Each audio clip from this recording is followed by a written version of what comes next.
Assalamualaikum warahmatullahi wabarakatuh. Di kesempatan kali ini aku mau coba jawab pertanyaan dari Ibu Cici Susanti ya. Kemungkinan namanya perempuan jadi saya panggil Ibu.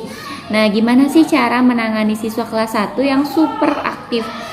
Kategorinya itu super aktif tuh yang kayak gimana? Apakah kecerdasannya di atas rata-rata atau kecerdasannya menengah gitu ya? Nah, kalau misalnya menangani siswa yang super aktif sebenarnya kayaknya mau di kelas tinggi atau di kelas rendah sebenarnya sama. Yang pertama, kalau mungkin di kelas rendah itu bedanya kita harus pakainya super kelembutan.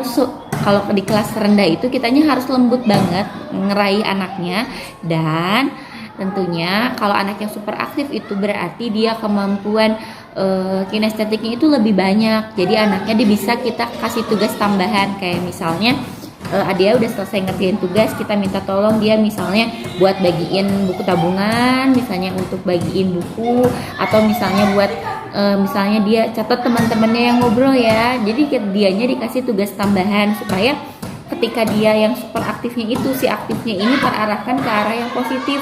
Nah, walaupun memang sih jadi kita ke anak selagi positifnya tidak mukul, tidak mengganggu teman-temannya, ya kita arahin supaya si aktifnya ini aktif yang positif, misalnya ngebagiin tabungan, ngebagiin buku tulis yang udah dinilai, atau misalnya ngumpulin buku PR tuh ke anaknya gitu. Jadi anaknya kumpulin buku PR-nya di dia gitu. Jadi dianya ada kerjaan. Jadi dia kemungkinan kecil untuk mengganggu teman-temannya yang lain. Jadi ributnya terarah.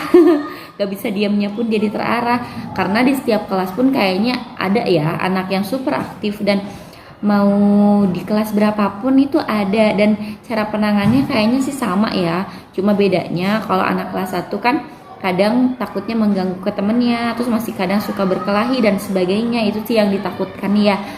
Paling gitu sih Ibu, mudah-mudahan terjawab ya. Jadi atau enggak, yang paling penting duduknya anak yang super aktif itu enggak boleh jauh dari kita. Jadi duduknya tuh harus dekat sama kita, minimal duduk paling depan lah.